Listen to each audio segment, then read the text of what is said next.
Rezeki itu tidak punya kaki, dia tidak akan datang mengetuk pintu kalau kita masih tidur.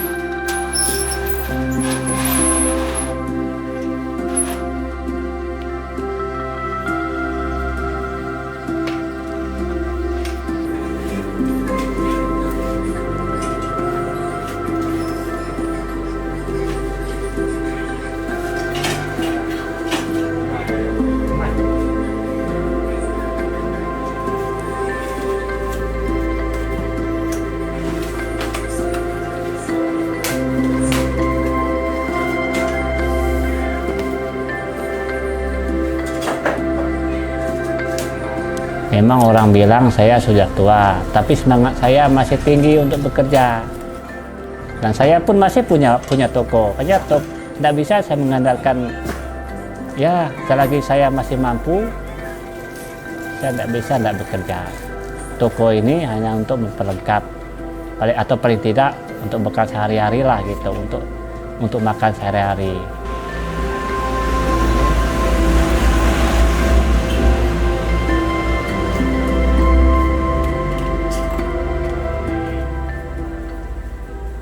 Aku pindah ke Solo Meraya ini tahun 90.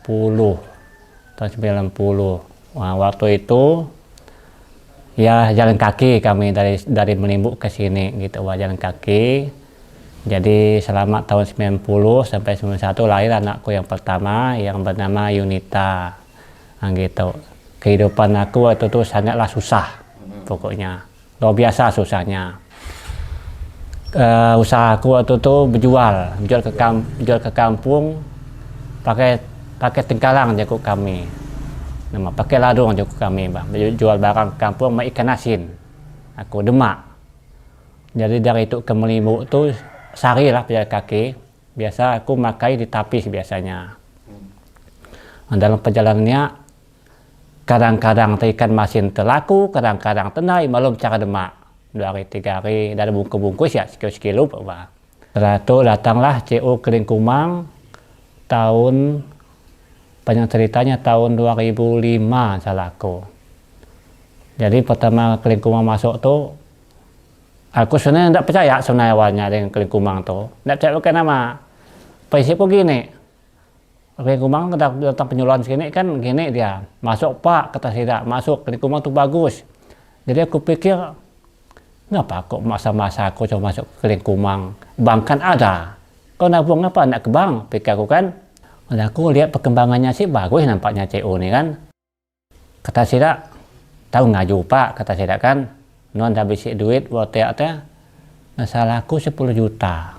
Dengan anak-anakku tabungkan semua, 3-4 buku aku. Anak pertama, anak kedua, Uma, aku masuk juga kan. Aku masuk semua, sikit-sikit. Sikit-sikit naik isi mayu. Jadi masuklah aku ngeredit Pak.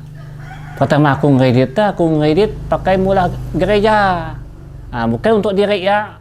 Duit 10 juta ya. Aku ngeredit mula gereja yang dia. Ngeredit lagi. Ngeredit ngaku beli kapling. Beli kapling waktu kapling murah.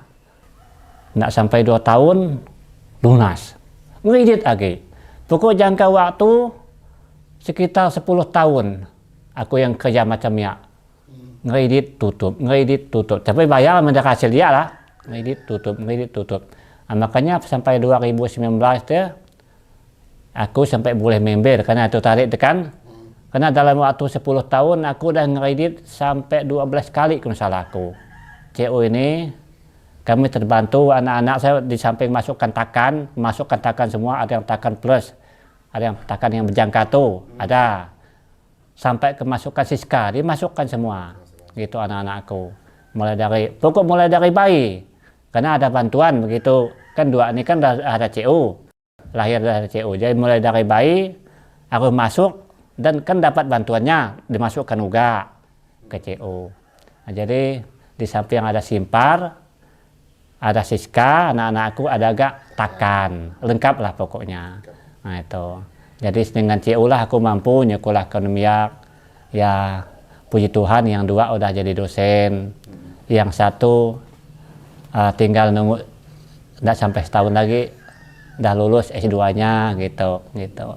Nah, itu udah ke CU semua tuh. Makanya kalau kurang duit minta ke CU, minta lah hitungannya kan, kurang duit minta ke CU. Nah, gitu.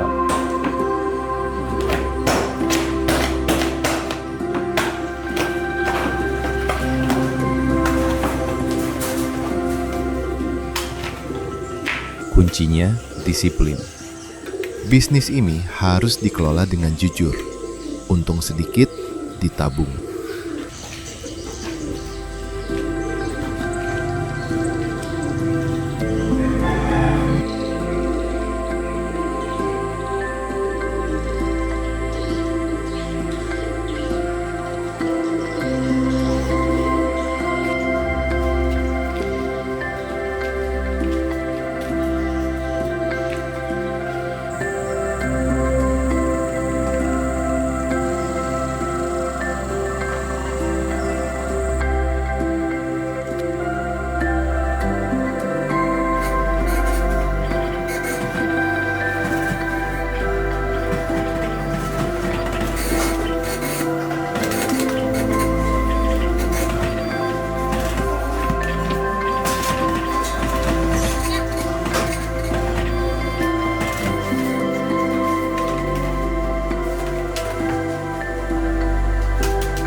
Pak Yohanes Akun ini dia sangat merasa terbantu dengan adanya CU, di mana CU ini bagi dia sangat mensukseskan terkhusus secara pribadi untuk diri dia sendiri. Dengan berkatnya CU, anak dia mampu menjadi salah satu dosen. Itu berkat loyalitasnya dia terhadap CU, dan CU juga loyalitas terhadap anggota. Nah, dia selalu mengajak, terutama untuk di Solam Raya, anggota-anggota untuk aktif ber-CU. Di mana ekonomi meningkat itu sebenarnya bukannya dari orang luar, tapi dari kita sendiri. Menurut yang dirasakan oleh Pak Akun, dia sangat terbantu sekali secara filosofi, di mana ekonomi meningkat itu salah satunya karena adanya CU Kelingkumang. Itu yang dia rasakan. Dia dari CU ini bagaimana cara mengatur, mengelola keuangan yang ada. Nah, itulah salah satu bentuk filosofinya yang dia rasakan. Efek darinya CU ini. Efeknya dari CU ini ya meningkatkan secara filosofi, mengajarkan dia untuk cara mengelola keuangan yang baik dan benar. Pinjaman itu tidak berhenti di tangan Pak Akun. Ia menanamnya sebagai modal yang kemudian berkembang dan tumbuh menjadi sesuatu yang jauh lebih besar.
bapak saya itu menjadi anggota CU di tahun 2006. Saat itu saya masih SMA. Ya saya waktu usia itu belum paham lah CU ya. Tapi di tahun 2009 waktu itu saya mau kuliah. Kebetulan saya dulu kuliah di Sanata Dharma Yogyakarta di tahun 2009. Itu ada pukulan cukup berat bagi orang tua gitu ya. Karena waktu itu ada kendaraan bapak saya itu ada hilang. Lalu ada juga kecelakaan yang merenggut nyawa sehingga harus biaya juga besar. Di tahun itu juga saya harus kuliah. Jadi banyak biaya sekali yang keluar. Waktu itu saya tidak berpikir dari mana ya orang tua saya dapat dana yang harus mengeluarkan dalam jumlah besar untuk biaya kuliah saya. Setelah 2 atau 3 semester, saya baru tahu kalau bapak saya itu dapat pinjaman dari CU. Nah itu juga menjadi titik balik buat saya untuk nabung sedikit-sedikit gitu ya. Jadi dulu saya bilang ke orang tua saya via telepon, "Mak, saya mau nabung dong sedikit-sedikit di CU walaupun hanya 100.000 per bulan. Tolong dipotong dari uang jajan saya," waktu itu ya. Jadi itu menjadi titik balik lah buat saya. Orang tua saya itu dari CU menyekolahkan saya gitu ya. Dari S1 sampai selesailah saya S2. Dan begitu juga adik-adik saya yang saat ini juga sekolah menempuh perguruan tinggi. Kalau bagi saya CUKK itu bukan sebagai sebuah koperasi saja gitu ya Bang ya. Bagi saya itu sudah menjadi teman karena sepanjang perjalanan saya menempuh mulai dari pendidikan itu ditemani oleh CUKK, tidak hanya sekedar penyertaan modal dalam usaha bapak saya. Karena kalau nggak ada CU, usaha bapak saya tidak berkembang, apalagi saya, jangan-jangan nggak selesai sekolah saya gitu ya. Jadi ibaratnya kalau CU ini adalah teman yang mendampingi saya hingga sampai saat ini. Banyak sekali privilege yang saya peroleh. Setelah saya lulus, saya juga mendapatkan kemudahan dari CU ya. CU itu memberikan pinjaman lunak kepada saya, walaupun modal itu masih sangat kecil. Pasti tahu kalau selesai kuliah itu nggak ada tabungan ya. Tapi saya tadi kan mencicil sedikit-sedikit, tapi tabungan tuh nggak mencukupi kalau kita pinjam dalam jumlah besar. Nah di CU juga membantu saya, menemani saya dari nol untuk kita buat aset yuk baru dari kecil-kecil dulu. Hingga saat ini saya punya ada beberapa aset yang semuanya saya peroleh melalui pinjaman-pinjaman dari rekan saya yang tadi ya, CUKK ini ya. Terima kasih. Kekuatan ekonomi yang sejati tidak diukur dari seberapa banyak yang kita kumpulkan untuk diri sendiri, melainkan seberapa jauh keberhasilan itu mampu mengangkat hidup orang lain. Dari modal yang dikumpulkan bersama, dikelola dengan kerja keras dan integritas, pada akhirnya bermuara murni untuk kesejahteraan dan martabat generasi penerus. Kisah dari Pak Akun ini menjadi saksi hidup bahwa saat kita merawat kekuatan ekonomi dari, oleh, dan untuk anggota, kita sesungguhnya sedang merawat sebuah peradaban.